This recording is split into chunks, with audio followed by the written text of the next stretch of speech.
The Secrets of Droon. The Hidden Stairs and the Magic Carpet.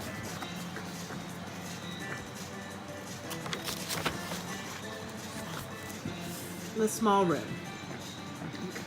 Eric Hinkle ran past his mother on his way through the kitchen. He was heading to the back door. Neil and I are going to play soccer in the yard, he said. Julie's coming too. Gotta go. Stop, his mother blocked the door. Didn't you forget something, Eric?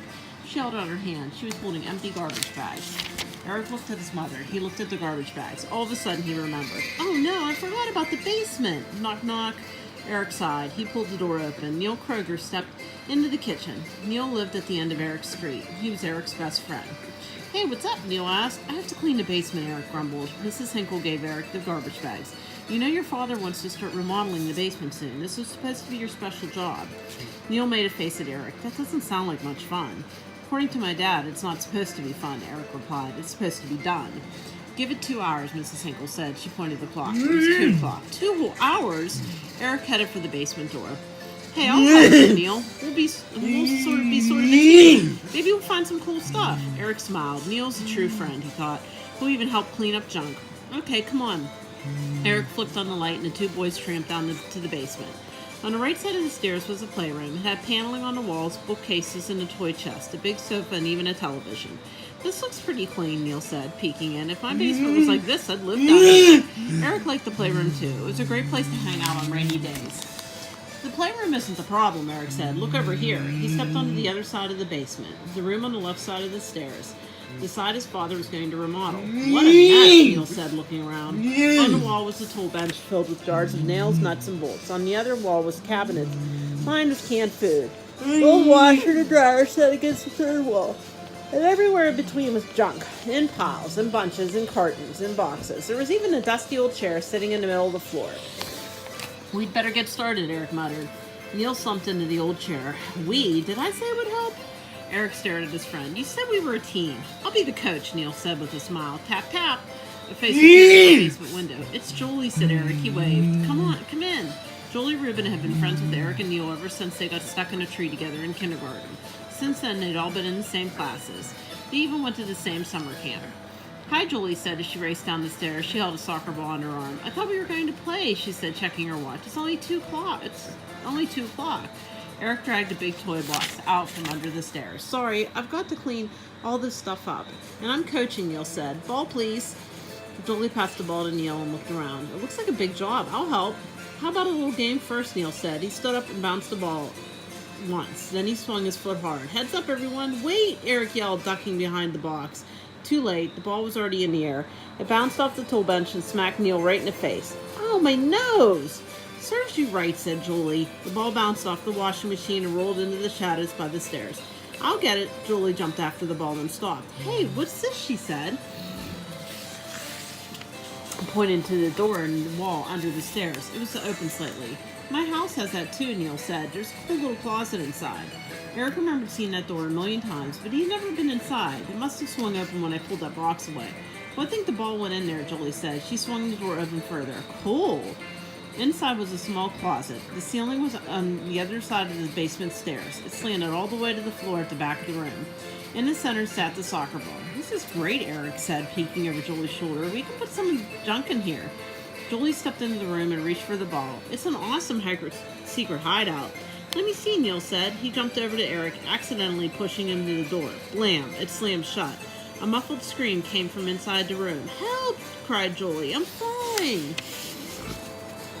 The sky below the ground. Eric pulled the door open quickly. Jolie was standing in the middle of the tiny room. She was staring at the floor beneath her feet. The ball was nowhere in sight. Are you okay? Eric asked. Jolie pushed her way quickly out of the room. The ball went down there. Eric and Neil looked at the gray cement floor. Then they looked back at Jolie. There were steps, Jolie said, and I almost fell all the way down. Steps, said Neil? Where the floor is? Jolie nodded. And the soccer ball went bouncing down them. Then you opened the door and the steps sort of disappeared. Eric and Neil entered the little room under the stairs, and Jolie stepped back in. They stood close together. Maybe the ball whacked you in the head, Jolie, Neil said with a laugh. You just thought there were stairs. Eric looked down at the floor. There weren't any steps anywhere, Jolie. I'm not making this up, she said. Wait, the door was closed. And it was dark at first. Maybe then. It's pretty dark already, Neil said. Don't close the door on us. Slam. Julie did close the door on them. Neil grumbled. Now it's very dark. Then suddenly it wasn't. The floor began to shimmer beneath them and a bright light glowed under their feet. Then whoosh! A stairway appeared out of nowhere. A set of steps leading down, leading away from the basement, away from the house. Whoa, Eric said. It looks like outside down there. Is that what you saw? Julie nodded. Told you. The steps glowed a rainbow of colors. Julie peered over Eric's shoulder. Let's go find a ball. Neil reached for the door. I don't think so. Another charge me, please. What's that? Another charge me, please. What do you? The charge isn't working? Order number. What do you mean? This one. This isn't working? Yeah. It's not working for you? Yeah. You need another charger? Yeah. Okay. I'm gonna keep reading while I get the other charger. Julie nodded. Told you, the steps glowed like a rainbow. Come on, said Eric. He wasn't sure why, but he felt as if they had to go. He stepped onto the next step, then the next, and the next. Already the air was brighter. Where he was, it was pink and cool and fresh. Neil, Julie, this is incredible, Eric said. We have to go down. I don't think this is such a good idea, Neil said. Julie laughed. She ran to catch up with Eric. The air smells sweet. Hurry up, Neil. We're already 10 steps ahead of you. Just below them was a forest of tall trees. The stairs led all the way up down to the treetop.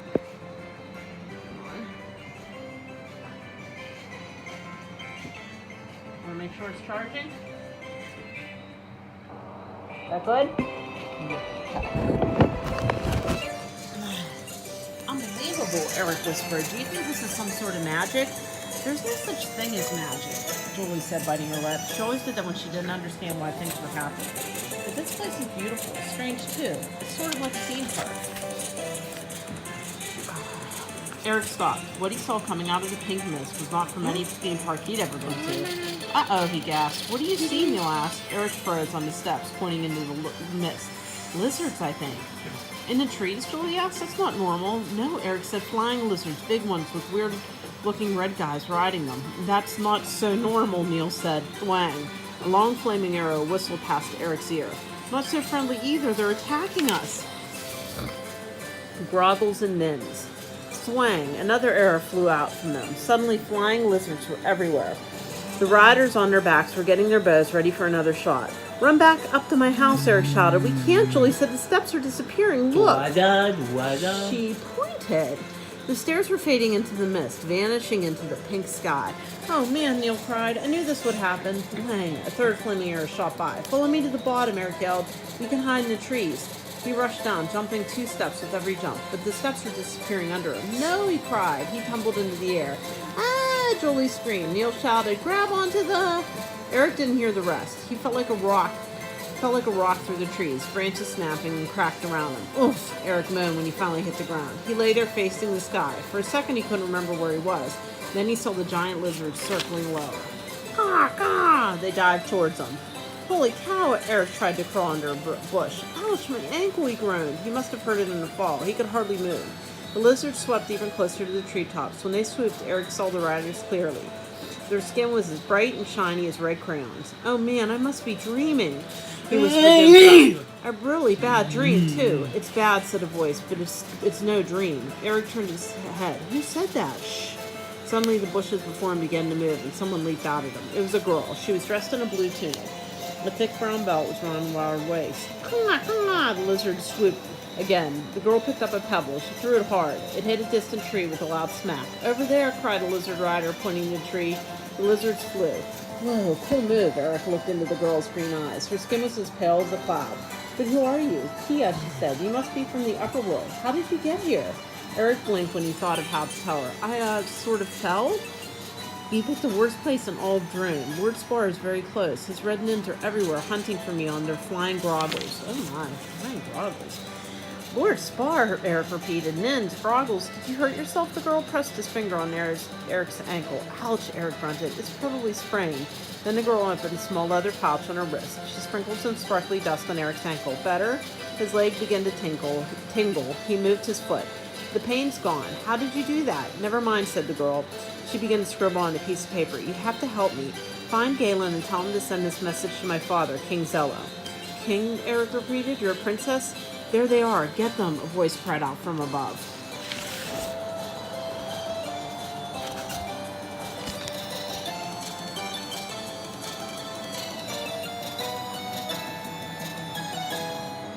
coming off. Thwap, thwap. The lizards dived suddenly towards Kia and Eric. They flapped to the ground and her red riders leaped off. The Nins have spotted us, Kia cried. She pushed a wrinkled scrap of paper in Eric's hand. Lord Spar is a wizard. He's pure evil. He will stop at nothing to conquer Droon. Now hurry, you'll find Galen in his tower. Tower, said Eric? I can't find any tower. I've got to find my friends and get home. The girl looked into his eyes. If you're from the upper world, you'll need help getting home. If you do this for me, I promise to help you. Now I'll distract them while you go. Hurry. Without another word, Kayla leaped away swiftly like a cat. The leaves fluttered above her, and Eric looked up. A strange white bird was gliding over the trees. The bird seemed to be following her. There, one Nin yelled, the princess. The red creatures broke branches and tore at leaves to get to Kia, but she only ran faster. I don't believe any of this, Eric said. He scrambled up from the ground and dashed down a narrow path away from the princess. The stone bridge laid ahead of him. Maybe if he got there before the Nins, he could somehow help Kia escape. He had to try. Eric raced towards the bridge. Get him, cried a voice. A hand came from nowhere. It grabbed Eric and it pulled him to the ground at the bridge. Oh, Eric rolled over and over until he stopped under the bridge. He looked up. He couldn't believe his eyes. Neil, Julie, I thought I'd lost you. Neil put his hand over Eric's mouth. Shh, Julie pointed to the top of the bridge. Those ugly red guys are up there. Eric nodded. Neil pulled his hand away. Eric started speaking as quickly and as softly as he could. He told Neil and Julie what had happened. We're in some place called Droon, he whispered. I met a princess named Kia. She gave me a message for her father, King Zella. Neil glanced at the paper in Eric's hand, then gave him a strange look. Aha, sure.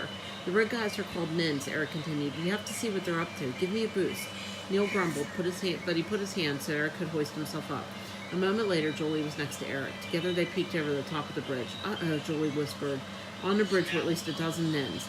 Up close, their red faces were puffy and fat. Their slitty eyes were set too close together. Their chins were pointed, so were their ears. On each hand were 6 clawed fingers. Lord Spar will be angry, one Nin snarled. The girl's too quick, snapped another. And my groggle's too slow, he nodded at his lizard. Ooga, ooga. A sound like a horn blasted through the forest. Then the ground rumbled. Is that a car? Neil whispered from below. Sort of, Julie answered. But it wasn't like any car they'd ever seen. It was long and yellow and had a bubble on top. It bounced down the road on 8 fat tires. When the screech came to stop in front of the Nins, a tall man stepped out. He was different from the others, Eric thought. He wasn't a Nin. His skin wasn't red or pale like Kia's. He was human, pretty much, well, except for 2 purple fins sticking up from behind his ears. Where's the girl? He snarled, his long black coat dragged heavily across the ground. The Nins trembled. One looked up. The other helped her escape. Lord Spar, he said. Lord Spar's eyes flashed in anger, and the fins behind his ears suddenly grew darker. Did you see that? Julie whispered. He's some kind of wizard, Eric whispered back. Princess Kia said he was pure evil. Ooh, look at him, John Paul. He's scary. Isn't he scary? Yeah. How many others? Spar demanded. Another Nin held up his claw. He lowered 3 of the 6 fingers. 3, my lord. Scour the forest. Burn it down if you must, but find the girl. Find her friends, too. Lord Spar turned and stormed back to his yellow car. Like this? Ooga, ooga, the horn blasted. The engine roared. The car tore away loudly down the road, leaving a cloud of thick blue smoke behind it. The sound of flapping groggle wings filled the forest. A moment later, Eric and his friends were alone at the bridge. Lord Spar is definitely bad news, Julie said, and those ear fins are very weird. This whole place is weird if you ask me. What did he do? Looks like a killer snail. Beep. Neil said, how do we get out of here? Eric frowned. Kia said somebody named Galen who lives in the tower. If we do, she promised to help to get us home. And Galen was also supposed to send this message to her father. Eric unfolded the wrinkled paper Kia had given to him. In thin blue ink it read, Dagnot de cara el le confongerlanga. Yeah. Eric scratched his head. Well, this doesn't make any sense. Julie laughed. No kidding. I mean, flying lizards, bubble cars, a guy with fins on his head, and all under your stairs, Neil added. Eric didn't answer. He looked into the forest where he had last seen Kia. He hoped she was safe, but something told him she wasn't. I think she's in danger, he said quietly. So are we, Julie added. Let's find this Galen guy, Neil said. The sooner we do, the sooner we get home. There's a path this way. Come on. Neil started running along the path. He rushed into a clearing, and he bumped his nose on something that wasn't there. The vanishing tower. Ow, Neil whined, cupped his hand over his face. Then he stared at the empty space in front of him. Wait, I bumped into something. I mean, nothing. Eric stood up next to Neil and put his hands out. No, there's something here, something hard. Hard, Neil grumbled. Tell me about it. It's over here, too, Julie said as she was walking the other side of the clearing. Eric ran around the other way. It's round. It must be some kind of... Whoa. As the three of them stood there, a giant tower shimmered into view. A wooden tower, in fact. It was a tree. And when they touched it, the bark was as hard as stone. Jolie said, biting her lip. This tree is petrified. It turned to stone because it's so old. We learned about petrified trees at camp. I don't remember that, said Neil. We were too busy eating snacks, Jolie said. All that hiking made me hungry, Neil said. Guys, Eric interrupted. Can you please? Visitors approached the tower of Galen Longbeard, cried a voice above them. Oh, look at him. He's a Spider-Man. Crawling slowly down the side of the tower was a large spider with 8 arms and legs. Only it wasn't an ordinary spider. It had a big round face with large eyes and a pug nose and bright orange hair. Neil nudged Jolie. I sure don't remember anything like him at camp, he whispered. You aren't Nins, the creature squeaked. That's true, Jolie said. Very true. In fact, the Nins are after us, Eric said, and we have a message from Princess Kia. From the princess, said the spider? Then come inside, quickly. Ploink. A door-sized section of the stone bark swung open. I'm Max, the spider troll, he said, jumping into the tree ahead of him. We must go to the top. The 3 friends piled into the tree. Together they crawled up a winding passage and into a large round room. The room was cluttered beyond belief. Looks like your basement, Eric, Neil said. Old leather books were stacked up everywhere. Hundreds of tiny colored bottles were collecting dust on deep wooden shelves. A big ancient mirror leaned against one wall, and in the center of everything stood a man. He was tall and thin and very old. He wore a long black robe and a high cone-shaped hat. His white beard hung down to his belt. Behold, cried Max, Galen Longbeard, first wizard of Droon. He's more than 500 years old. The man coughed. Yes, well, welcome to my tower, he said. Then he stroked his beard. By the way, did anyone see Leap on the way up? Leap is my pilka. What's a pilka, sir? Jolie asked. Galen cleared his throat. Well, it goes like, he waved his arms about, trying to describe the lost thing. Oh, never mind. Leap will turn up somewhere. Now, what brings 3 upper worlders to my tower? Eric told Galen what had happened in the forest. Here is Kia's message, Eric handed the paper to Galen. It doesn't make sense to us. The wizard frowned. Not to me. I was thinking, Jolie said, looking at the message. Maybe it's code, so if the Nins captured us, they wouldn't understand it. Galen laughed. Princess Kia knows that the Nins are quite simple, brains like walnuts. You might even say they're backward. Backward, Neil said. That's it. I bet Kia's message is written backward. My sister tries that all the time, but she can't trick me. Neil scribbled out the message again, reversing the order of the letters. So, he said, Thiginot, Dakata, blah, blah, blah, blah, blah, blah. Well, it says, Zordendorf will be attacked tonight. Does that make sense? Galen's eyes flashed suddenly. Zordendorf Castle? Lord Spar plans to attack it tonight? I must warn King Zello immediately. Before another word was spoken, a blue mist rose around the wizard. Sparks of light streaked through it. Then he mumbled strange sounds. Kolo Bembo Zoot. An instant later, Zam. He wasn't there. Whoa, Eric gasped. Where did he? But Zam, Galen was already back. I've just been to Jaffa City, he said. King Zello is sending his army to defend Zordon. Mission accomplished, Max chirped. Spars stopped for the moment. Galen turned to the children. He looked grim. You have entered a troubled world, my young friends. Tell me, how did you come to be here? Julie told him how she found the steps in the little room in Eric's basement. Galen sighed deeply. The enchanted staircase. I wondered when it would appear again. Eric blinked. So you know about the stairs? The wizard walked slowly to a globe of Droon, standing against a wall. Half the globe was dark, half light. He stared at it for a long time. Ages ago, Lord Spar created the 3 powers, Galen said. Finally, objects of imaginable might, fearing he would use them to take over your world. I sealed the stairs that once joined our 2 realms. I didn't know we lived in a realm, said Neil. Indeed you do, Galen said, but now I am old. My ancient spells grow weak. This is why the stairs are visible once again. They faded after we came down, Julie said. Max chittered excitedly. Kia can help you find them. She has the powers.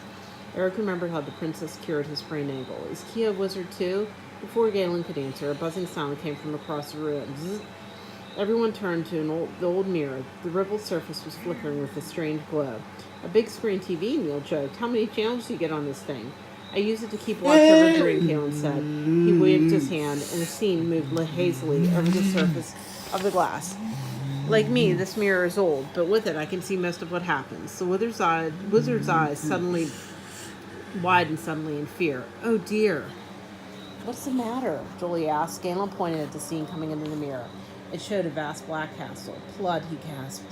Lord Spar's evil fortress, Max chittered. The mirror zoomed in on the fortress. In the courtyard were 2 red nuns. Between them was a girl struggling to get free. It's Kia, Eric cried. The nuns must have captured her in the woods, and now she was a prisoner of Lord Spar.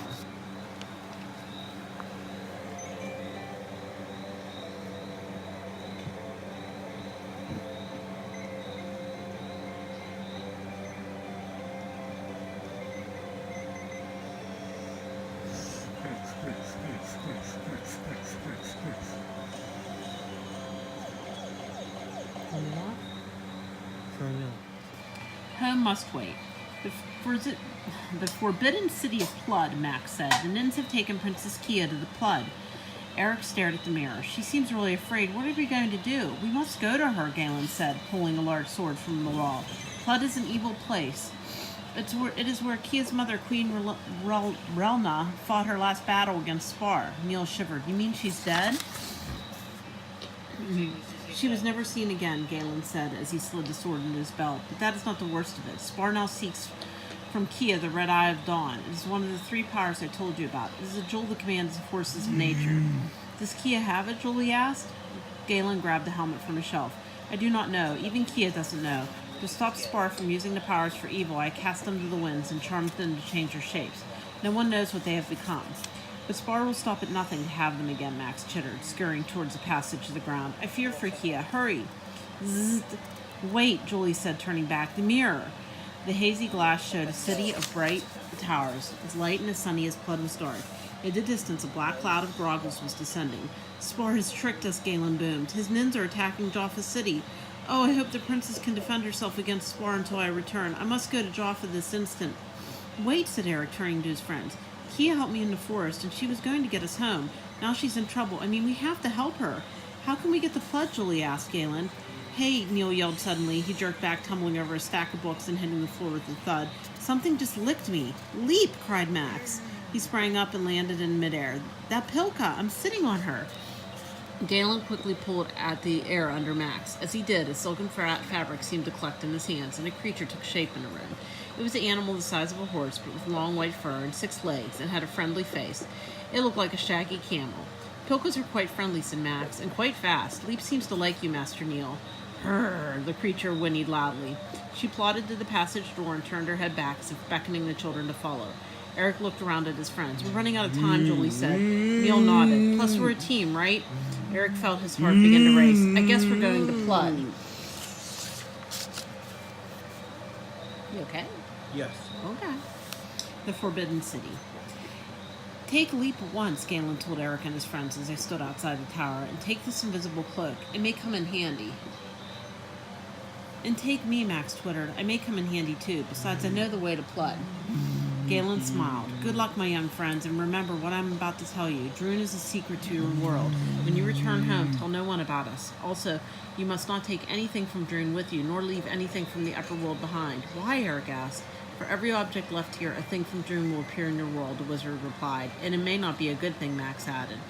Neil blinked. You mean like a nin? Or worse, Galen said. Now I must go to the city and use the Plud. Be careful. And without another word, Zam, Galen Longbeard, first wizard of Droon, vanished. And his tower vanished with him. Brrr, the shaggy Pilka whinnied. Well, what are we waiting for, said Eric. With 3 children on her backs, Max sitting on her head, Leap galloped out of the forest. She rode across the meadow while the pink sky darkened into late afternoon. It grew colder as the light faded. A shape moved across the sky. Groggle, said Julie. Neil looked up. No, he said. A falcon, a white one. I think I saw it before, too. I remember falcons from our zoo trip last year. Eric watched the bird soar away. This one was in the forest when we first saw Spar.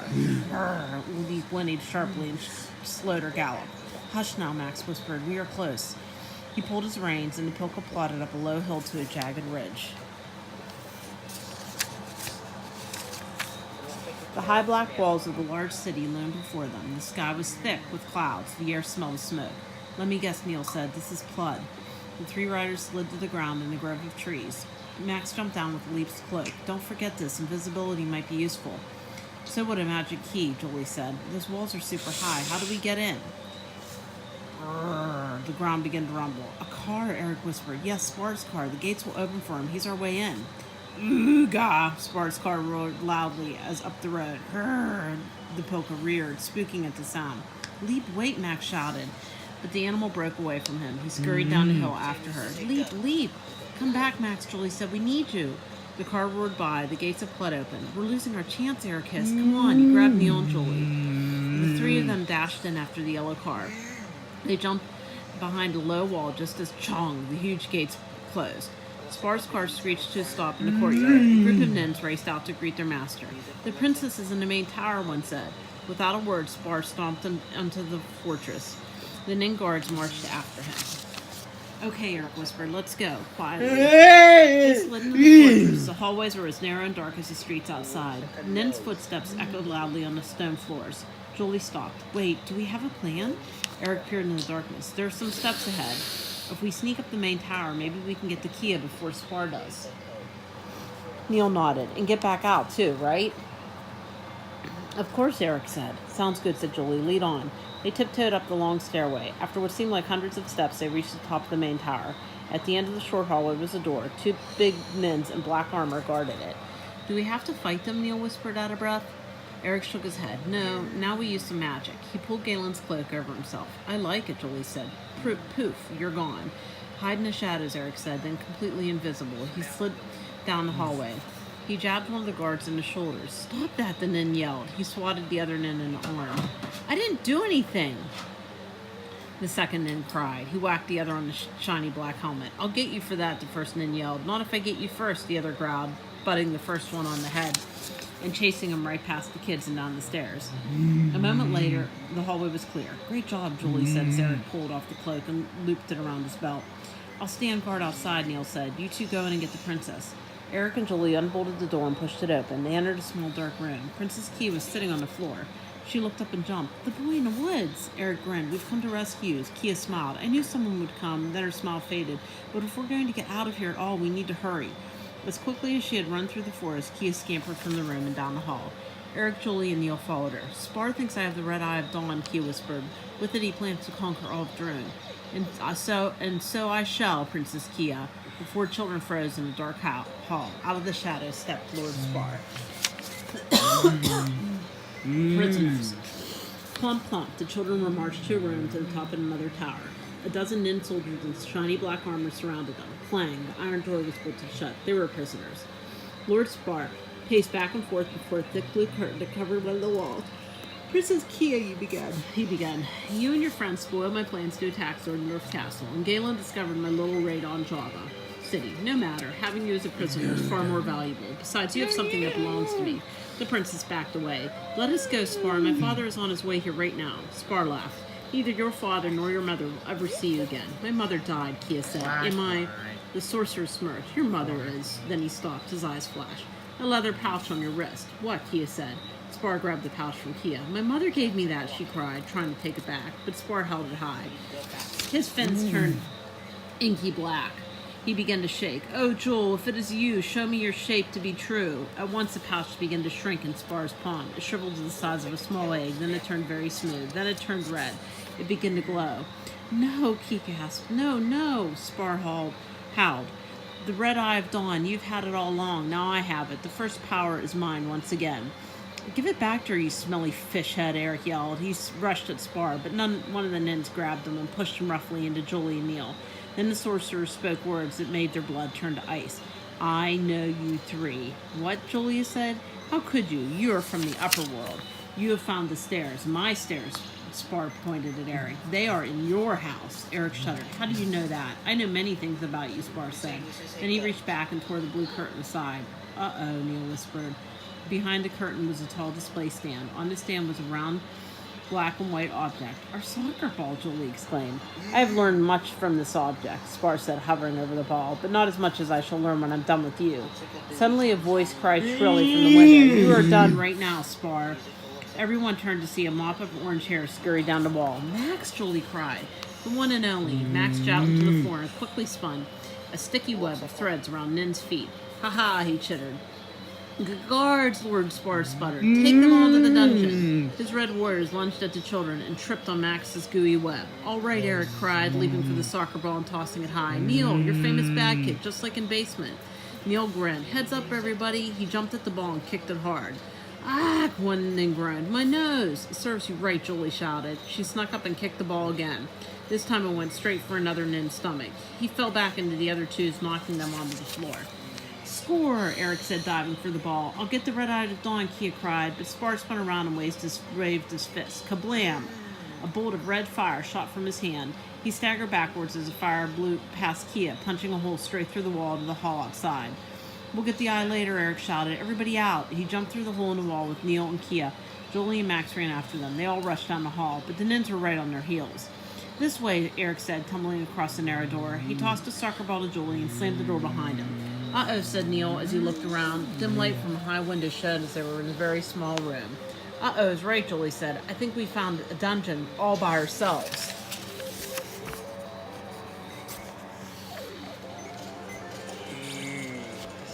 No! No!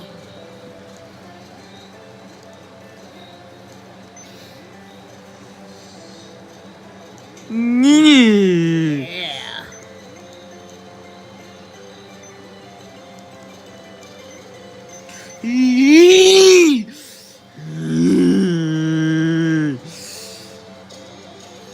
No?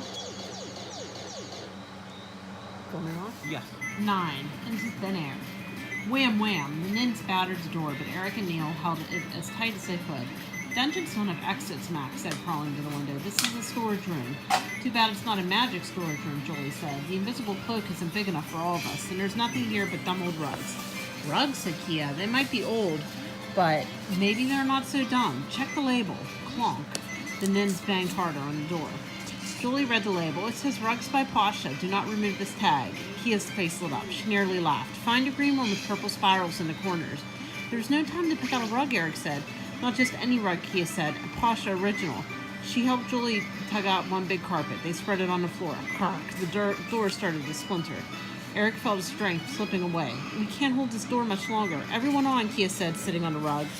Julie jumped on. Now what? We fly? Suddenly the carpet lifted from the floor. Yikes, Julie gasped. I guess we do. Kia laughed. The carpet must like your voice. Pasha's rugs don't fly for just anybody's. Julie shrugged. All I said was fly. Swoosh. The carpet circled the room. Blam, the door shook. One of its hinges blasted off. Max strained with his thin arms and pried the window open. Cold air swirled in from the outside. Max, Eric, Neil, Julie cried. Get on the rug. No, said Max. I must go save Leap. Besides, I don't like ride rugs. I get airsick. You know? Waving the three of his arms, Max scrambled out the window and down to the ground below.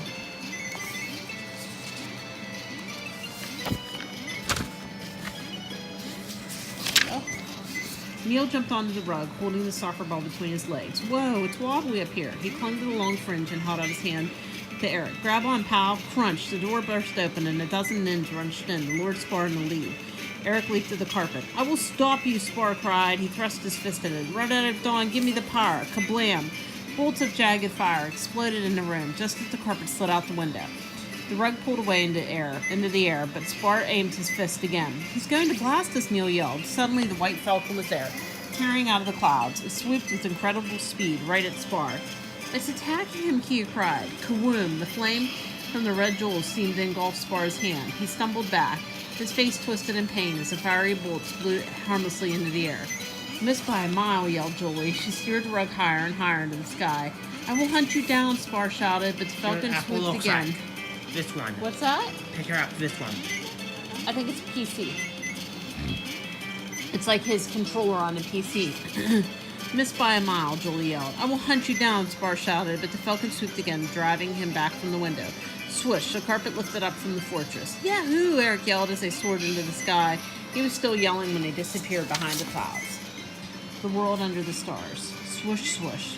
Pink air swirled all through the flying carpet. We did it, we're free, cried Kia. She looked over the slide until Plud was a tiny dot on the ground. Then she turned to Eric. Thank you, you helped me, even though you didn't know me. Now let me get you home. Eric scanned the distance. The magic stairs faded. I don't know where they are now. I saw them in a dream once, Kia said, narrowing her eyes. They were in the ice hills of Terbat. Let's try there, Julie. Head north. Julie pulled hard, and the carpet swept upwards. As they flew, snow began to swirl around the air. Cold winds howled over them. A few minutes later, they were swerving through narrow mountain passes and over ice peaks. Suddenly, a rainbow of colors glistened above them. There it is, cried Neil. We found it. Julie tugged a fringe. The carpet dipped towards the hill. It slowed and hovered at the foot of the stairs. The three friends hopped to the bottom steps. Eric turned to Kia. Galen's right. We did enter a world in trouble. Kia nodded. But a world with hope, too. Thank you to you all. I can help fight Lord Spar. Eric handed Galen's invisible cloak. Galen said we can't take anything with us. Kia smiled. She held the soccer ball in her hands for a moment, then tossed it to Eric. And don't leave anything behind. And then she tugged on the carpet. Obediently, it pulled away from the stairs. Will we see you again? Eric called out. The icy air began to sing all around Kia. If the magic works, she will. A moment later, she soared over the hills. Eric stared into the snowy air until she was gone. If the magic works... Better hurry, Julie said, staring at steps, or we'll be stuck in this snowstorm forever. The three friends ran up the stairs and entered the small room in Eric's basement. Eric turned to take one last look at the strange roll of snow below them.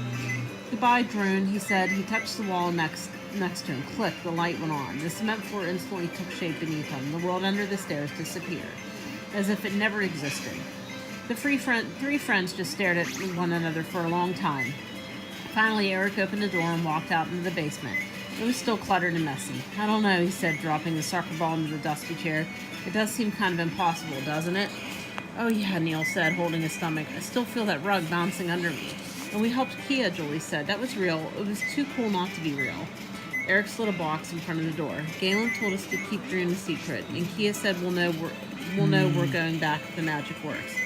Until then, I guess we just have to wait. Julie checked her watch. We've been gone for hours. We better tell our parents we're okay. Together they tramped up to the kitchen. Eric took a deep breath and opened the door. His mother was sitting at the dinner table. She had a shocked look on her face. Eric!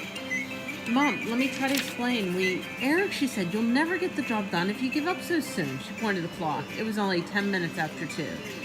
You did all that in 10 minutes, Neil said. Julie's mouth dropped open. That means... Mrs. Hinkle stood up. You finished the entire basement? She started for the door. Mom, no, Eric said, blocking the door. Actually, we didn't get far. There's still a lot to do. She glared at him, because after the basement is the attic and a porch and a garage. Wham! The basement door slammed shut as Eric and his friends rushed back down to the stairs. They stopped at the bottom and stared. Floating silently in the middle of the messy room was a soccer ball. Across the surface of the ball were the letters written in thin blue ink. A message from Kia, Eric cried. Neil studied the words. It says your dream will tell you to return. Suddenly, the patches of black and white swirled across the surfaces of the soccer ball, forming the ragged shapes of the countries. It's a globe, said Julie. A globe of Droon. The globe floated magically for a few minutes and changed back into a ball again. It dropped into Eric's hands. Whoa, he gasped. Guys, I'm no wizard, but I'm pretty sure the magic is working. Me too, said Neil. I say we go home tonight and do some serious dreaming. Julie nodded. And we keep on dreaming until we get back to Droon, Eric said. Then the three friends laughed out loud together. To Droon, they cheered.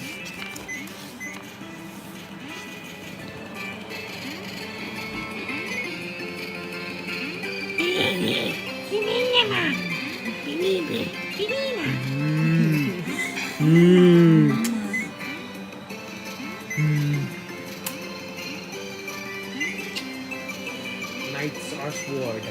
Are they sword? Yeah. Yeah. Like knights with armor?